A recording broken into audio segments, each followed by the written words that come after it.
What's up, guys? I'm Chad Barnes, and welcome to the channel. Here, it's all about real car talk, from simple fixes to smart driving tips and keeping your ride in top shape.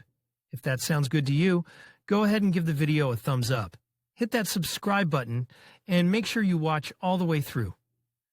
There's a lot of good stuff coming. Let's get the change of generations of Koleos. The French prepared thoroughly, so much so that even the name of the car wanted to give a different one, but in the end they decided to keep continuity. Technically, it remained a copy of Nissan X-Trail, but its appearance became really French, unlike its predecessor, which ineptly hid its Korean origin. The second-generation Koleos, which appeared in 2016, was also assembled in Busan, Korea, but it can't be blamed for the lack of style. Commonality of the CMF platform with Nissan X-Trail caused the identity of the wheelbase in 2705 mm, but in general dimensions Koleos turned out to be even a few centimeters longer than its Japanese counterpart. The first cars reached us only in the middle of 2017, and the Russian market was immediately deprived of variants with front-wheel drive and manual transmission. We offered only all-wheel drive crossovers with a variator. But the motors came almost all, 2 gasoline atmospherics for 2 and 2.5 liters, as well as a 2-liter turbo diesel. The base price for the novelty was 1.7 million rubles, and the maximum version went for 2.2 million, while the cheapest X-Trail could be bought a good 200,000 cheaper. In such conditions, the bet on appearance and image did not play. The second Koleos sold even worse than its predecessor, which in its time was inferior to X-Trail literally by an order of magnitude. Annual volumes of sold cars were in hundreds and were falling every year. That is why in Europe Koleos received an update by 2020, and in our country it left the market due to low sales. We never waited for the restyling. However, low sales do not mean that the model was bad, it just did not fit into the market. And today for a used Koleos, according to the best traditions, people do not hesitate to ask for it as for a new one 5 years ago. Moreover, the rapid growth of prices on the secondary market is gradually reviving the business of importing cars from Europe. For example, Koleos without mileage in Russia, imported with a 2-liter engine under full duty and sold for local 2 to 2.2 million rubles. Those who will say that for the same 2-2 million you can buy a new Nissan X-Trail will be right. Well, almost right. You remember what happens with prices for new cars, and you approximately understand what will be the real final cost taking into account dealer markups. So Koleos in the age of 4 to 5 years and in a condition as new for 2 and a little million rubles does not seem such an absurd purchase. Let's take a look in what besides the price he had to lose for these 5 years and whether it is expensive to keep such a car. An age of 3 to 5 years means that it is too early to talk about bodywork problems. Flaws can be related to either accident restoration or minor operational annoyances in the form of scratches and chips. On the front edge of the non-galvanized roof, chips can slowly rust, so that they should be painted in time. There are problems with spot swelling of paint on sills and door openings, as well as defects on the trunk lid, but they are not mass. The only, perhaps, popular defect is black paint peeling on the front door molding, which exposes the chrome on which the paint is applied, but it is a trifle. In general, however, inspection of the paintwork integrity, as well as the condition of the arches and underbody cavities should not reveal any noticeable problems. The situation with body parts for Koleos cannot be called difficult, except for rather high prices and the need to wait. However, by the standards of many other models, the prices are not shocking. For example, the front bumper can be found for 15,000 and it is possible for 30 to 40 depending on availability and terms of delivery. And there are non-original offers both for 8 and for 30,000. The rear bumper is strictly original for 25 to 40,000. Front fenders here are steel and plastic, which is worth considering when repairing. For the original we'll have to give 20,000 and for a substitute 7 to 9. The hood can be found for 25 to 35,000 and analogs will cost not much cheaper. The original windshield without heating is available for 8 to 15,000 and non-original will cost about 10,000. Heating in preparation for other options raises the price of branded glass up to 40,000 and more. Besides, it is necessary to be attentive at selection, taking into account a complete set. In the basic version, Koleos was equipped with halogen headlights. Such headlights can be bought for 30 to 40,000 for the original. and about 20,000 for analogs. Diode optics, offered in more expensive versions, it is already 60,000 and higher, and for details in the presence prices are sometimes six-figure. In general, sometimes it would be desirable to have an opportunity to buy something from the dismantling, but it is possible to count here only on European ones. By the way, sometimes the cost of parts at official dealers is surprisingly good even against the background of modest sellers. This option can also be kept in mind. The CMF platform was inherited by Koleos from the previous generation with minor changes, but suspension schemes remained the same. McPherson in front and multi-lever at the rear. The cost of maintenance and repair here is quite moderate, especially taking into account the curious fact that original spare parts with Renault marking often turn out to be 1.5 and even twice cheaper than those that lie in the box with the inscription Nissan. For example, the front L-shaped lever complete with a ball bearing costs 5,000 against 7 to 9,000 and non-original can be bought for 3 to 7,000. The ball bearing is pressed in, but you can buy a repair one from 800 rubles. Front hub assembly is an example of a twofold difference in cost between Renault and Nissan, 5,000 vs 10,000, and the substitute will cost 4 to 10,000. The rear hub assembly costs about 1,000 cheaper. The choice of shock absorbers is small. Besides the original for 8 to 10,000 there are piece replacements, for example, from Bilstein for comparable money. Rear levers can also be bought non-original for moderate money. For example, the lower transverse lever from Renault costs more than 10,000, from Nissan, 15, and from third-party manufacturers only 2 to 4,000. The upper transverse lever in branded boxes is even more expensive, but analogs are available for 5 to 7,000. Well, the longitudinal rod can be bought original for 2,500. Little things like stabilizer struts are traditionally cheap, 1,000 for the original do and from 400 rubles for substitutes. The braking system is also identical to Nissan's.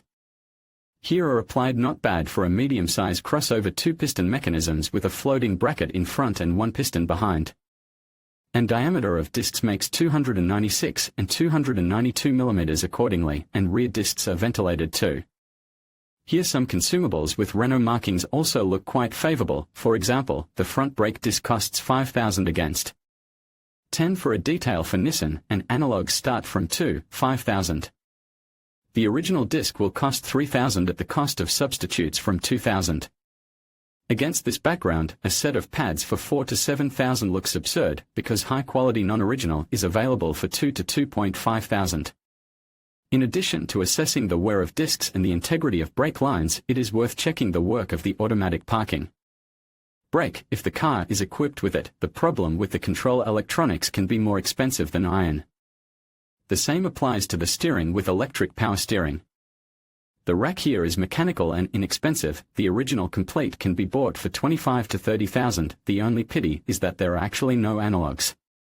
But potential problems with the amplifier will have to be solved by repair. You can't buy EPS motor separately and in assembly with a steering column. It is, firstly, extremely expensive, and secondly, extremely rare. However, problems with the amplifier are practically not met, so there is nothing to be afraid of.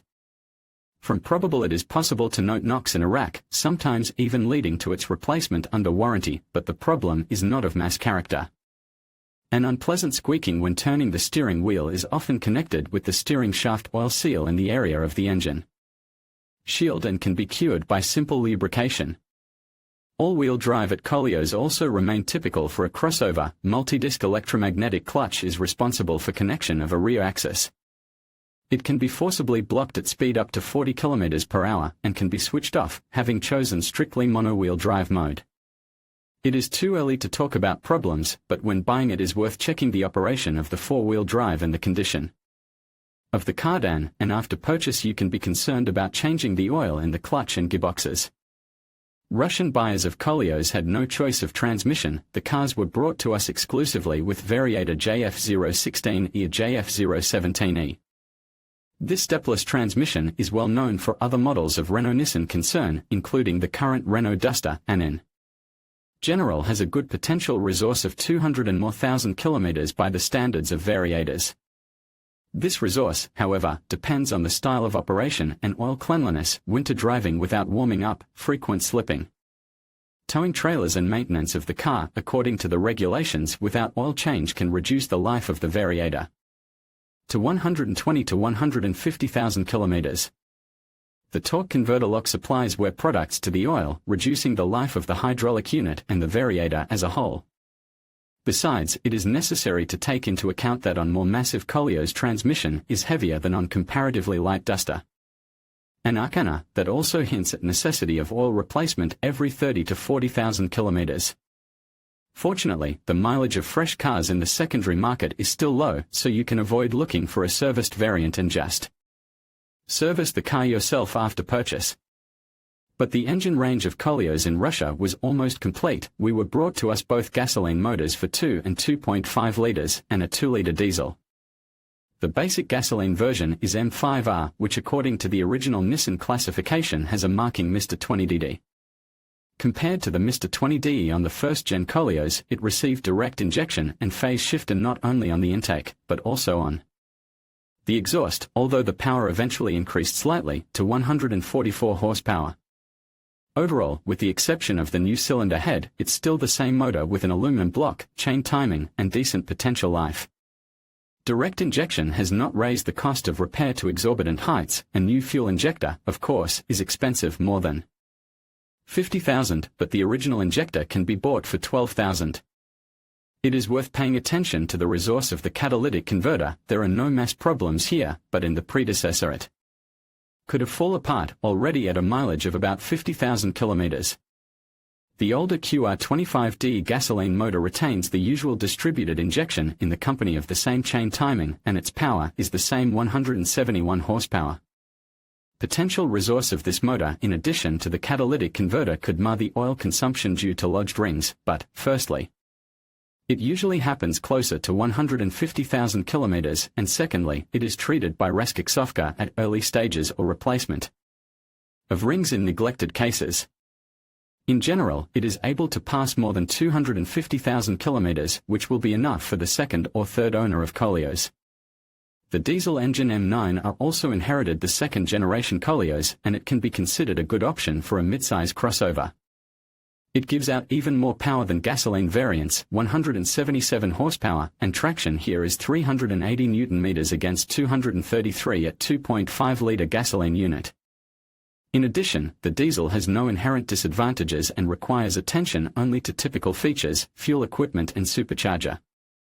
Its main disadvantage is extreme rarity on the secondary market. Koleos in its time was unpopular because of its high price and very few people were ready to pay 150 to 200,000 extra for a diesel motor. But diesel by default was offered in good configurations, and if you managed to find a car with a mileage of 50 to 70,000 kilometers in good condition, it can be considered an excellent choice. Well, in the absence of suitable diesel options, you can look for a car with a 2.5-liter gasoline engine in a rich configuration. About like this if Autoteca confirms the honesty of a small escape and accident-free history, and inspection, perfect technical condition, then the age of 4 years can be considered a payment for peace of mind when buying a car in the current market, full of oddities and inconsistencies. In conclusion, the Renault Koleos II presents a compelling alternative to the X-Trail, boasting a more luxurious design and a higher price tag of $2.2 million. While it offers a wealth of features and a stylish aesthetic, potential buyers should weigh these advantages against their budget and specific needs. Ultimately, the decision comes down to personal preference and priorities. If you value elegance and premium amenities, the Koleos II could be the right choice for you. However, if practicality and cost-effectiveness are your main concerns, the X-Trail might still hold the edge. Thank you for watching, and we hope this comparison helps you make an informed decision.